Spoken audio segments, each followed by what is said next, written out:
Lord Bazar లో గాజుల సందడైతే మొదలైంది. Miss world సుందరీమణుల రాకతో కొత్త శోభ అలంకరించుకుంది. ఇవాళ చార్మినార్ లార్డ్ బజార్ లో సుందరీమణులు షాపింగ్ చేయనున్నారు.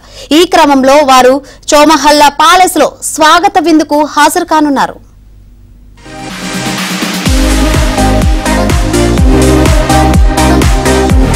హైదరాబాద్ నగరం పాత బస్తీలోని చార్మినార్ పరిసర ప్రాంతాల్లో ప్రసిద్ధ గాజుల మార్కెటే ఈ లార్డ్ బజార్.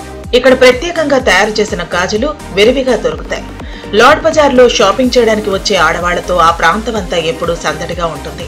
అంతటి పేరున్న ఈ ప్రాంతం కొన్ని రోజులుగా మరింత ప్రత్యేకతను సంతరించుకుంది.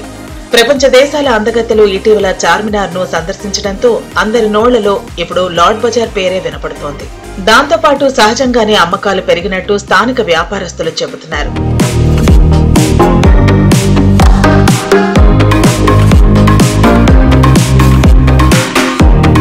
అయితే ఇదే సందర్భాన్ని అవకాశంగా మలుచుకున్న గాజుల వ్యాపారులు తమ షాపుల్ని కొత్తగా అలంకరిస్తున్నారు. సందర్శకులను కొనుగోలుదారులను ఆకర్షించడానికి వింత వింత డిజైన్ల గాజులతో, ట్రెండీ కలర్స్ తో శబ్దాన్ని ఇస్తూ మెరిసిపోతున్న వయ్యారపు గాజులతో బజార్ ను కళకళలాడేలా తీర్చిదిద్దుతున్నారు. రాజస్థాన్, లక్నో వంటి తదితర ప్రదేశాల నుంచి తెప్పించిన ప్రత్యేక హ్యాండ్ మేడ్ గాజులు ఇప్పుడు లార్డ్ బజార్ లో అందుబాటులో ఉన్నాయి.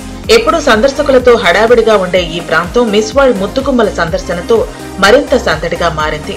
ఇది ఒక రకంగా నగర అభివృద్ధికి, వ్యాపార లావాదేవీలకు మంచి చేస్తుందని అంటున్నారు స్థానికులు.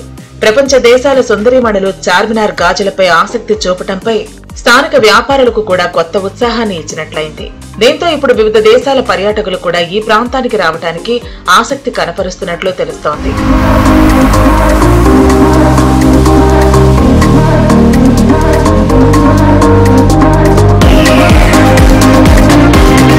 మొత్తంగా హైదరాబాద్ నగరంలో మిస్ వరల్డ్ పోటీలు జరుగుతూ ఉండటం నగర అభివృద్ధికే కాకుండా తమకు కలిసొచ్చిందని వ్యాపారులు హర్షం వ్యక్తం చేస్తున్నారు. ఇప్పుడు లార్డ్ బజార్ అంటే కేవలం గాజుల మార్కెట్ మాత్రమే కాదు, గ్లోబల్ గ్లామర్ కు తెరతీసే అర్థం అవుతుందని, ఇది స్వాగతించదగిన పరిణామమని స్థానిక వ్యాపారులు చెబుతున్నారు.